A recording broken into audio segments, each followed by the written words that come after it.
Ar tau kada nors yra buvęs toks keistas atsitikimas, kai apie kažką pagalvoji ir pakalbi, ir po kiek laiko tai nutinka realybėje? Man atrodo, kad likimas man atsuko šį fenomeną iki maksimumo. Kai man buvo gal 12, į Kretingą atsikraustė ir į mano klasę pradėjo vaikščioti naujas berniukas – Kazys. Jis akimirksniu buvo pramintas Kaziuku dėl savo nedidelio ūgio ir smulkaus sudėjimo. Ant jo galvos visada buvo suveltas kuokštas rudų plaukų. Jis buvo gan tylus ir laikydavosi atokiau nuo didžiosios dalies vaikų. Kaziukas kaip ir aš buvo įaugęs stereotipinis moksliukas. Mus nuo pirmų dienų suveda aistra žaidimams, komiksams ir animaciniams filmams. Tuomet esant tokių žmonių mažumai, rasti nebijančių apkalbų ir taip pat giliai mylinčių fantastikos kultūrą draugų buvo visiškas palaiminimas. Kadangi Kaziukas gyveno gretimam rajone, šiek tiek toliau nuo mokyklos nei aš, namo vaikščiodavom kartu. Kasdien praleisdavom apie 20 minučių eidami namo ir šnekėdami apie naujausius nuotykius patirtus kokiam nors žaidime ar komikse, iki kol mūsų keliai išsiskirdavo užlipus ant kalnelio esančios kelių sankryžos. Vienintelis dalykas mūsų mažoje subkultūroje, kuris mus skyrė, buvo tai, jog aš buvau įsimylėjęs siaubo filmus ir istorijas, o Kaziukas jų vengė kiek įmanoma daugiau. Tobulas taikinys pasipraktikuoti savo istorijas. Visada buvau geras šnekoris. Galėdavau iš galvos ištraukti kvailiausias istorijas, kartais tiesiog juoko forma, kartais stipriai pagražindamas tikras istorijas. Pakeliui namo, kylant į kalną link sankryžos, kurioje atsisveikindavome, kalnelio viršūnėje šiek tiek toliau nuo pagrindinio tako stovėjo maža koplytėlė. Viduje koplytėlės būdavo pastatyta Šventos Marijos statulėlė ir dėl to tas kalnas visada buvo vadinamas Marijos kalneliu. Niekada nebuvau matęs, kad tą koplyčią kas nors tvarkytų ar prižiūrėtų. Ji tiesiog stovėjo viena, apleista ir niekam neįdomi. Vieną dieną, įkvėptas vakar dienos matyto siaubo filmo, einant namo ir šnekant su Kaziu apie praeitos dienos drakonų kovų seriją, tolumoje pamačiau Marijos koplyčią ir supratau, kad nebus geresnio laiko pašlifuoti savo pasakojimų įgūdžius. Kazy, ar žinai istoriją apie tą koplyčią? Nerūpestingai leptelėjau, slėpdamas jaudulį, kurį jaučiau kurpdamas savo kėslus. Ne? Kazys gūžtelėjo pečiais. Na, tai leis tau papasakoti. Šyptelėjau, stengdamasis paslėpti savo tikras emocijas. Kabliukas užmestas. Seniau, Kretinga buvo kaip slaptas susirinkimų centras visokiausiam keistuoliam, kurie slapstėsi karo metu. Nežinau, iš kur ištrauko tavo nesąmonę, bet jau buvau visiškai užsivedęs. Bažnyčios buvo deginamos ir žmonės stengiasi saugotis ir gintis įvairiausiais būdais.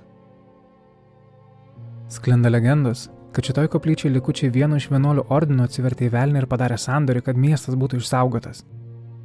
Daug jaunų žmonių ir vaikų buvo paaukota šėtono vardui ir nuo to laiko kas kažkiek metų aukojimas turi kartotis.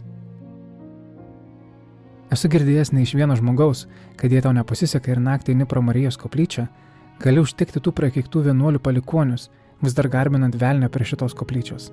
Tad jei kada nors tau teks naktį grįžti vienam, geriau privenk šito kelio, nes istorijos yra istorijos, tačiau ne vienas kretingiškis yra pasakojęs, kaip girdi keistus garsus ir mato šviesas sklindančias nuo šios kalvos. Tu turbūt juokauji. Kreivų žvilgsnis sustojęs į mane kreipėsi Kazys.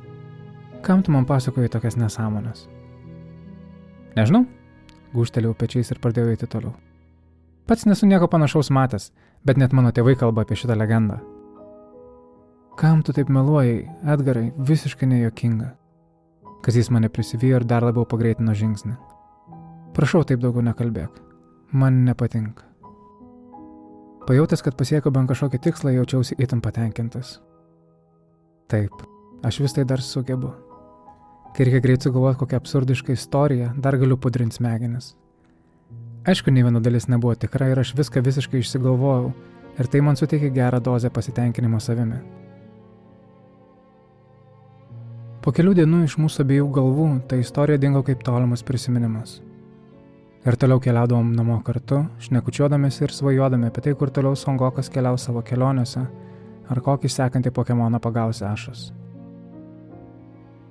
Vieną dieną su Kaziu nusprendėme vakarą praleisti pas kitą mūsų klasioką, Antaną. Antanas buvo dar vienas tipinis lietuviškas moksliukas.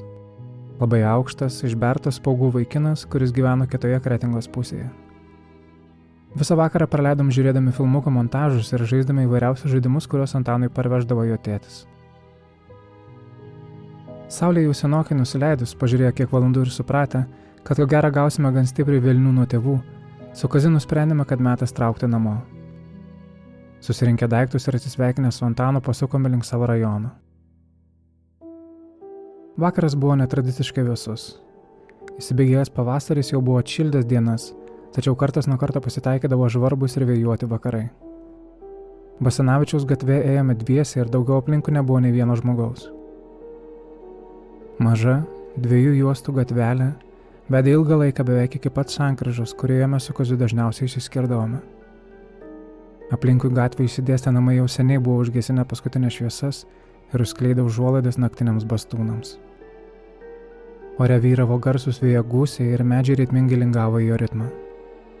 Viduje kuždėjo neramus jausmas, tarsi mes neturėtume vaikščioti taip vėlai tyliomis gatvėmis ir savo žingsniais griovėme nakties ritmą. Su Kaziu daug nešnekėjome.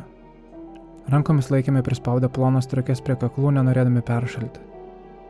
Pasiekę gatvės paskutinėje dalį, virš prieš posūkį stovinčių namų stogų pamatėme blankiai kylančią šviesą. Susižvalgę gūžtelėjome pečiais, tačiau žingsnių tempo nesumažiname. Gal koks naktinis žibintas vieną švietė maištingą, kitokią spalvą nei kita. Praėję gatvės posūkį ir pradėjo kilti kalniuku, abu sustingome. Mes klydom. Šviesa nekilo iš kažkokio maištingo žibinto, o iš ant kalno prismaigstytų deglų. Kalno viršuje, kur stovėjo koplyčia, ritmingai siūbavo gan didelis būrys juodų siluetų. Blankioje deglų šviesoje jie atrodė kaip juodi tujų krūmai, siūbuojantis palei vėją.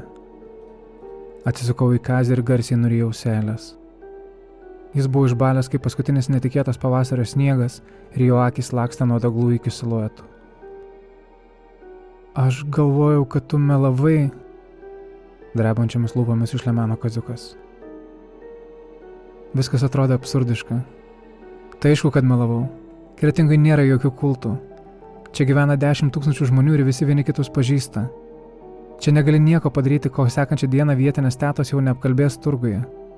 Dėl Dievo meilės, Kretingų didžiausia bendruomenė yra pranciškonų bažnyčia, apie jokius kultus niekada nėra niekas buvęs net užsiminęs. Tai aišku, kad melavau, nenusišnekėk, čia ne tai. Bandydamas šypsotis, tačiau suspaustais kumščiais pasakiau aš. Einam, čia ko gero koks nors būrelis arba meno mokyklos išvyka. Abu nedrąsiai tęsime savo kelionę, nenuleisdami akių nuo siluetų. Kai praėjome arčiau, galėjome žiūrėti, kad tie siluetai buvo suaugę žmonės apsirengę abitais, panašiais kokius nešiojo vietiniai vienuoliai. Tačiau vietoj vienuolių violetinės spalvos, šitie abitai buvo kaip nakties juoduma. Kai labiau priartėjome prie jų, pasigirdo tylus niūniavimas. Tokios melodijos niekada nebuvau girdėjęs. Jie akimirksniu įsiskverbė pro mano ausis, visiškai užvaldydama minčių srautą.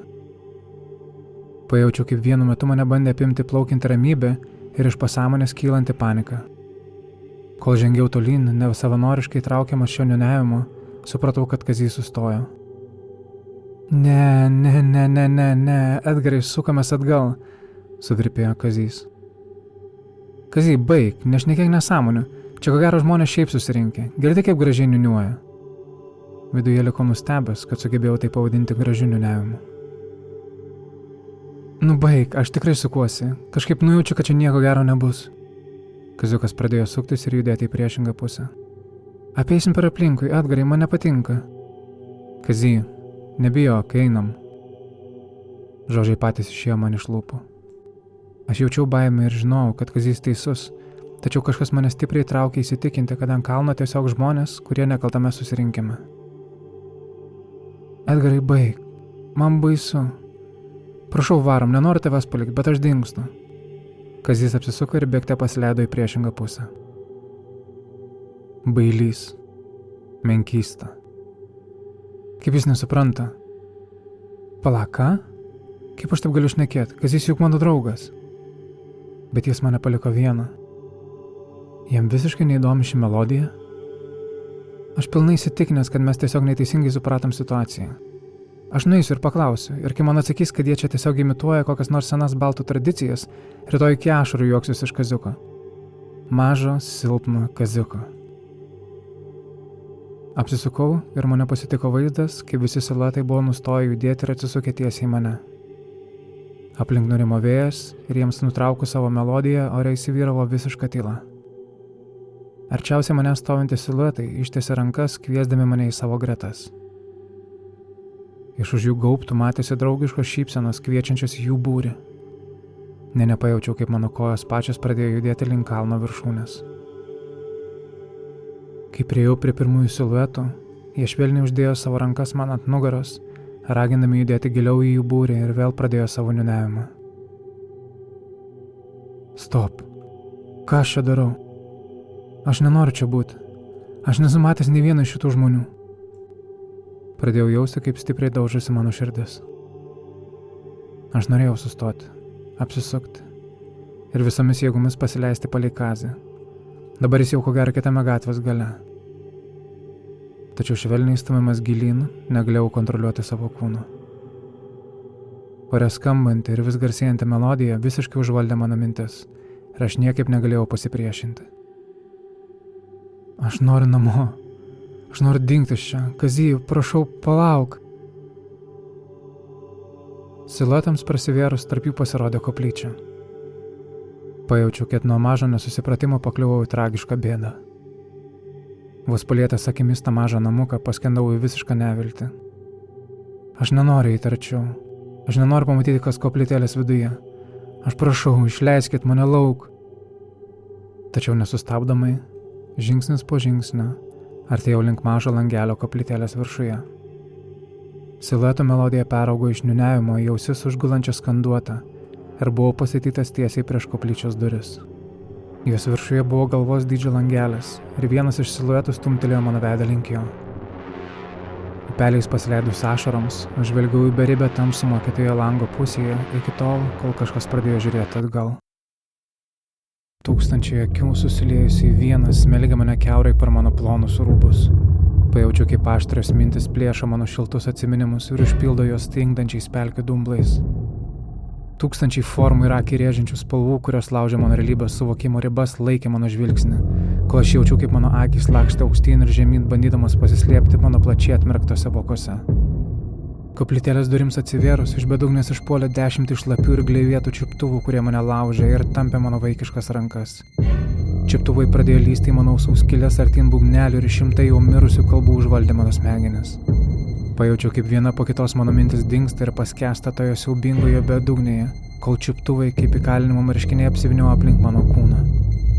Iškeltas virš koplyčios, kaip nukankintas nesuprantamo beamžio teroro Kristus kabėjau, kol mano ašaros liejosi ir krito į silueto melodijos skandavimo ritmą. Prieš užmigdamas, iš savo čiuptuvų sosto, deglų šviesoje pagaliau pirmą kartą pradėjau atpažinti savo kaimynų, vienuolių ir kitų kretingiškių veidus.